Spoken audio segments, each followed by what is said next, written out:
go. I guess you just didn't know. And now I'm back to doing all that I wanted.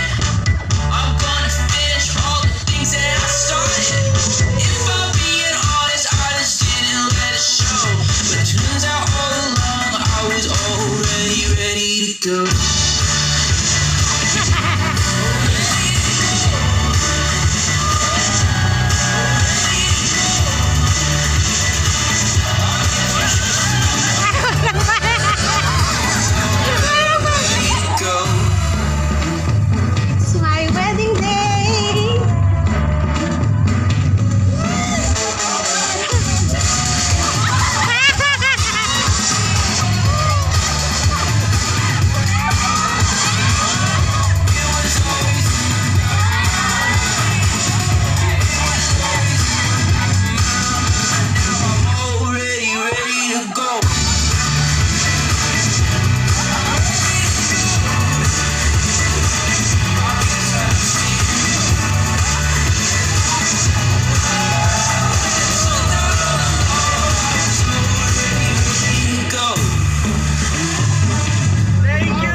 Angeline, enjoy your happy.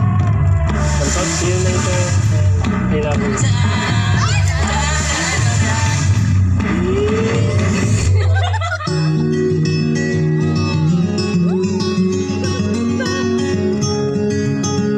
Loving you is the best thing that I ever happened to me. And I can wait to spend the rest of our lives together. Sa sobrang tagal ng panahon at sa sobrang dami ng pinagdaanan natin, sa wakas, nandito na tayo sa harap ng mga mahal natin sa buhay. It's coming through. Oh, you fill my lungs with sweetness, and you fill my head with you. Nagkakilala kami nung high school, naging high school classmate ko siya hanggang 40.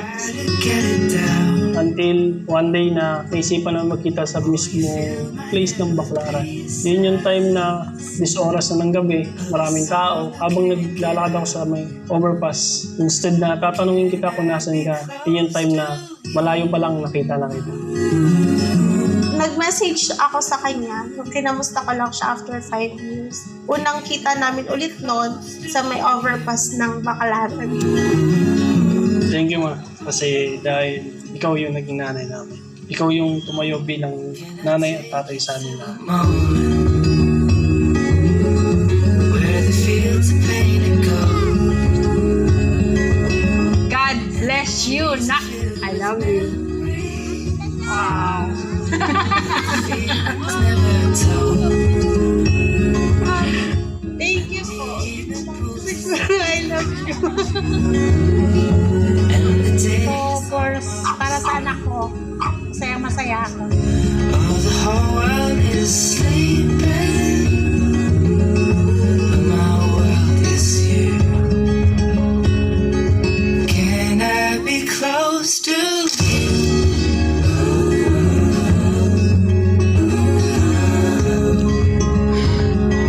Can I be close? Thank you. Kasi, ibinigay ka sa kanila. Yan lang.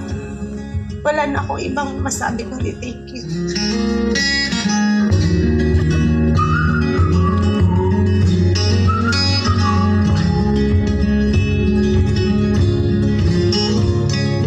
If I want someone to hug, it's you.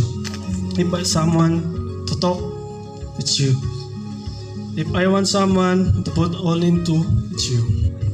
I will always choose you. I don't need anybody else. It always been you. Lagi kong tanong sa Diyos noon, kailan ba ako sasaya? Kailan ba darating yung taong iintindihin at sasamahan ako hanggang dulo? Pero nung dumating ka sa buhay ko, sabi ko, Lord, ito na ba? Siya na ba? Kasi ayoko na masaktan din. Pero araw-araw, pinaparamdam niya sa akin na ito na. Ito na ang taong makakasama ko hanggang dulo.